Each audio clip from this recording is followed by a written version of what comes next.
Good day, everyone. Welcome to the podcast. I'm your host, Andrew Ross. Now, anybody who's following along kind of anything these days knows that right to repair has been an ongoing issue that sort of pops up into the psyche frequently or infrequently and really goes across many industries that require repair of devices, whether it's your cell phone, or as is the case for the automotive aftermarket, the vehicles that are computers on wheels these days.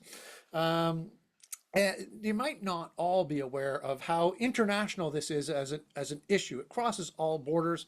So with me today is the President and CEO of the Automotive Industries Association of Canada, JF Champagne. JF, welcome to the podcast.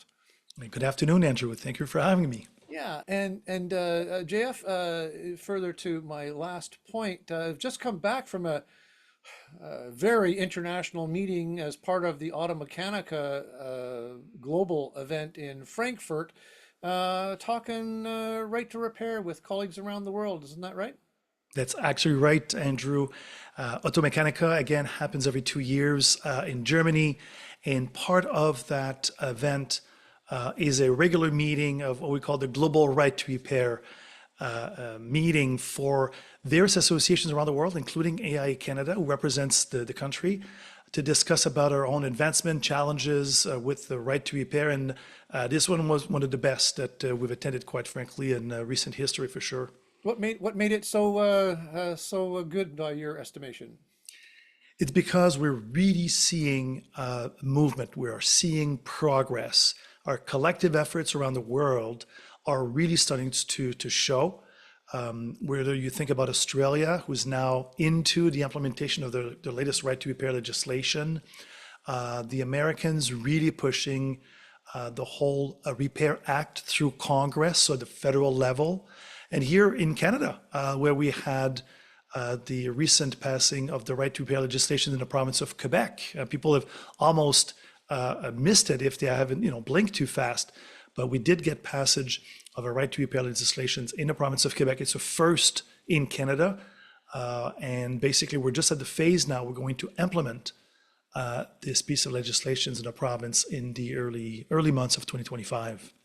Right, right. So I'll talk about Canada a little bit more with you in a moment, but I'm really interested to kind of hear what's happening globally, because we're a lot of different jurisdictions are in different places. You mentioned Australia, and I remember speaking with folks down there a couple of years ago now, and they were just on the verge of getting it in place. And did you get any feedback from them of any how it's rolled out? I mean, sometimes these things are done and then they roll out. It's a little more difficult. There's problems. There's wins and losses even in the implementation. Right. So there were actually four core presentations during the Automechanica Global Right to Repair meeting. Australia, the EU, the Americans, and then Canada. And actually, there was a fifth one by a small update also from some South Africa. So actually, five presentations. And if you think about Australia, so again, passage of right to repair legislation. This is a revision of their Consumer Protection Act. They have created an agency independent from the government as a result of that piece of legislation. So the aftermarket is represented, but so also are the automakers, new car dealers, and they had to come together in how to implement a new schema basically that was put in place by the government. And so they're now having thousands of technicians who are registered for what we call basic access to information.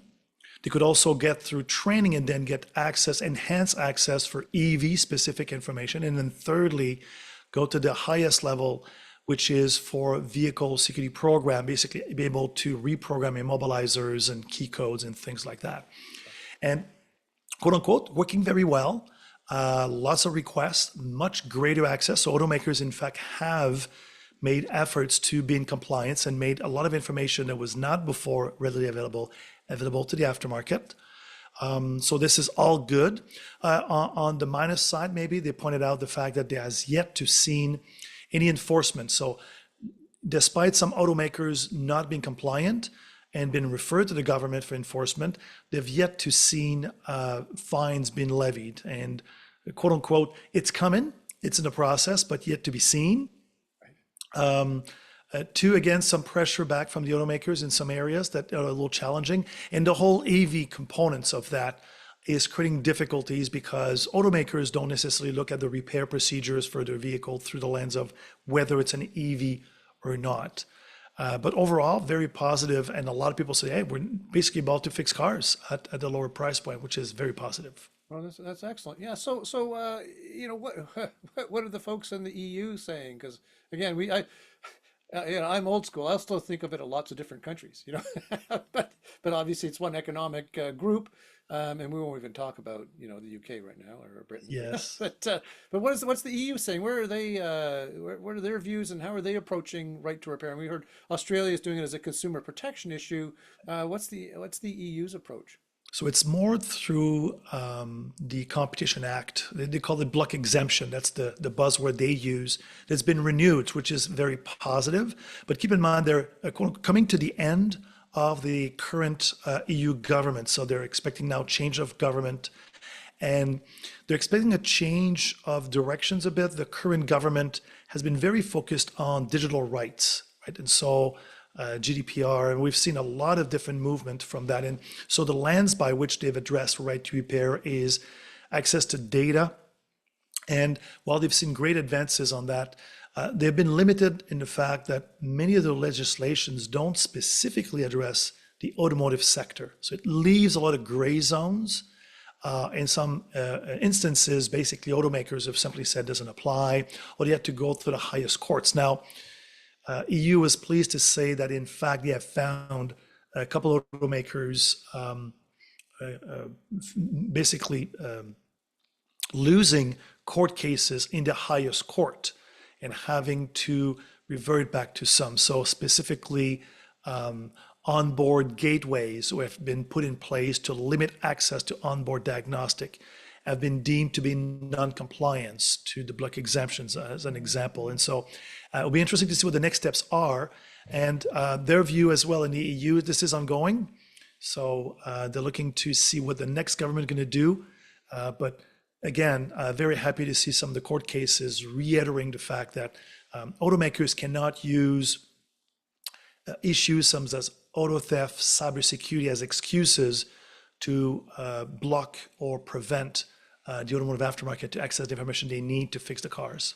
Yeah, sure. So that's where I guess it's a good segue for me to bring it back home to Canada. I mean, I'm not forgetting about the U.S. here, but I think there's a lot of folks in our listener group who, you know, have ready access to what's going on with the Repair Act and things like that. So I don't want to dwell on that in our limited time.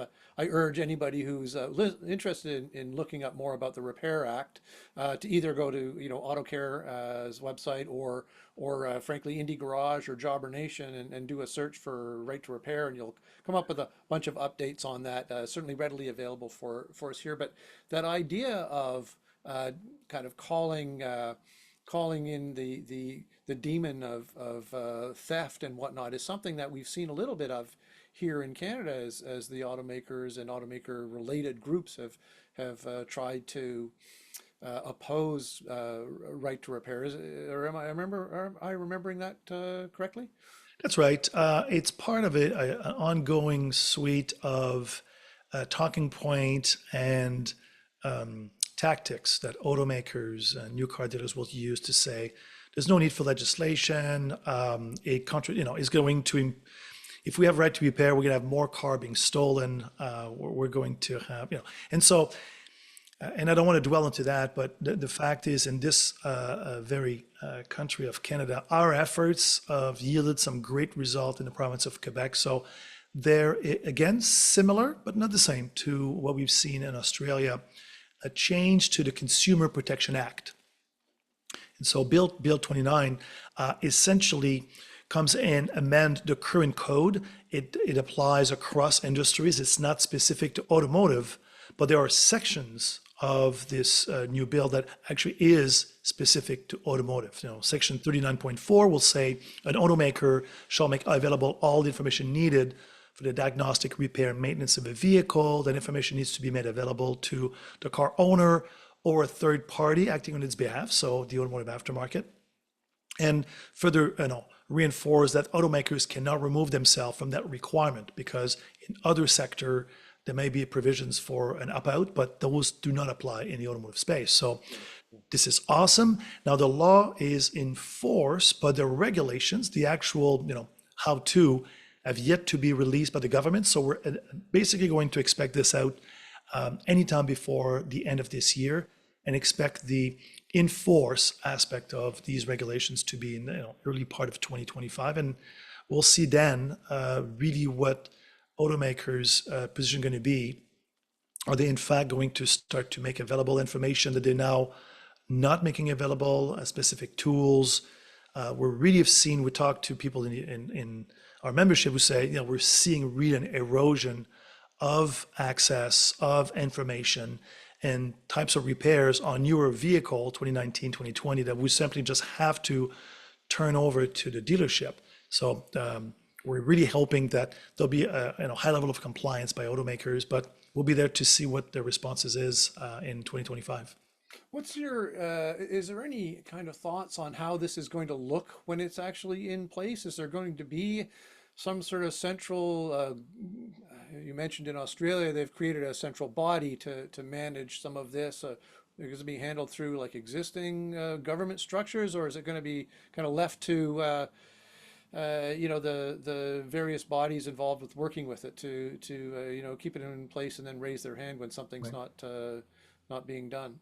So in Quebec, you have a well-established l'OPC, l'Office de la protection du consommateur. So it's the Office of the Protection Consumer Act. And it's a well-established structure. It already is, in fact, applying its rules and regulations in other aspects of the automotive space for retail sale and so on. And so that's the body that's empowered to do the administration's application of the act and apply the new regulations that are being in place. So that's going to be the body. Parallel to that, in the rest of Canada, we continue to be an active member on the CASES task force, right? That's the voluntary agreement that exists with the automakers. And will that drive some changes there? Well, time will see. But for sure, not stopping our efforts as well to represent the associations and our members to the federal government. Bill C-244 at the federal level is in the Senate, so we're almost past the finish line. We know how the federal government right now might be in jeopardy, so we really hope that the government stays in place as we go through the Senate to get C-244, which is on the Copyright Act aspect. So it's a small but important step because the government has identified C-244 as a precursor to any other right to repair legislation, and they're currently in the gist of a consultation on right to repair, which we're also participating in. So Quebec will hopefully be a good driver to motivate the federal government to continue to act on that front, and if not, possibly in other provinces for us to explore as well. Right. Yeah. I mean, I guess one of the reasons that I wanted to talk to you about what's going on is to hopefully provide some window into, the really complex landscape here, different approaches, different levels of government, different jurisdictions, but they're all really focused on the same target, which is allowing the consumer the ability to choose freely where they want, for us anyway, for our industry, to where to get their car fixed, and to not have any barriers put in place. There's certainly a place for good orderly commerce within data and information and obtaining tools, and there's a way to do it orderly in my estimation, and in a way that kind of makes sense. Free access doesn't mean for free access, right? Correct. But it should be fair and reasonable, Yep. again, in my estimation, because there's, and stating the obvious for those in the industry, there's no conceivable way that the entire new car dealer networks could repair the vehicles on the road should they have to go to a dealer. It's just a complete fantasy to believe that that's possible. Right. Um, there's just We, not enough outlets, and the economic model for that would be really terrifying for the yes. consumer at large too, right? I mean, I've Andrew, said this before. yes. I've said this before, and here I love our hometown in Sudbury, Ontario. The close, we used to have a BMW dealership here. Just to reiterate, we no longer have a BMW dealership here. It's been at least a couple of years, I think. So, and the next closest one is 300 kilometers away. So, if you're willing to drive the 300 kilometers to Barrie, Ontario, then, good on you. But if you're BMW, your newer model BMW, never, let's not talk about warranties and whatnot yet, has got a problem. Um, and again, not saying anybody's being a bad actor here. You shouldn't be required to put that on a flatbed and take it south. That's right. Um, Andrew, I always to point out, because we hear that argument about dealerships not having enough bays to service the cars, and that's true. But if we are, and many of us in the aftermarket are in the business of selling aftermarket parts, you got to understand that the automakers could, through limitations to access to telematics data and so on, makes it so that while aftermarket might be able to access, they would do so under the premise of buying OE parts. right, right, And so it's still for automakers capacity to fix the cars in the aftermarket, but they would now have control over what kind of parts goes into a repair process. And that's really what we need to understand, is that ultimately we're going to continue to have as many repair shops maybe in the aftermarket, but they might not have the choice as to which tool they use, what process, and what parts they use. And that's really what this whole fight is all about. And so, and when you go back to and ask the customers and the consumers, more than 9 out of 10 Canadians will consistently tell us, yeah, I want the choice as to where I go, what part I use. And that's ultimately what drives our whole successes here and around the world. Because you pointed out different approaches. That's right. But there's so much similarities between us, South Africa, and Australia, that we're able to come together, learn from one another, and learn specifically on the type of tactics and responses we hear from automakers and oppositions to efforts, and collectively really become a much stronger force to push this forward to, again, ensuring the consumer will continue to have the choice to go where they want, and we in the aftermarket will continue to be able to supply the aftermarket parts to fix these cars of today and tomorrow. Yeah, it's an excellent point because yeah, you don't want to have the your local automotive independent aftermarket service professional have to be tied to a dealer network in order to get access. I mean, they should be able to buy from who they want to buy from for whatever parts they want to buy aftermarket. And we know that the shops buy OEM parts or certain things that they believe they want to go that way too. But they should have the freedom for their consumers to make the choice of how they want to go, right? So it's an aspect that's probably not emphasized enough. But it looks like we've got a bit of a timeline here federally. I mean, certainly provincially, it's ongoing. We've got a bit of a timeline looking into the early part of next year, late this year, early next year. But we're hoping that I mean, for nonpartisan political reasons, hoping that the government stands long enough to get Bill C-244 through the Senate and get assent, right? That's right. We really hope for, and so far the indication is that in fact we're going to be successful. But renewing our efforts, many representatives of AIA will be in Ottawa visiting on the Hill in the coming weeks. Continue to apply pressure, meeting with government. So that's what that's what your association AIA Canada is hard at work doing, is continuing to have that representations and pressure. Because without it, we're not be able to get the tractions on these bills and get the result that we've had so far. Right, right. Well, it's a long road to Right to Repair, and we're still on it, which is great news.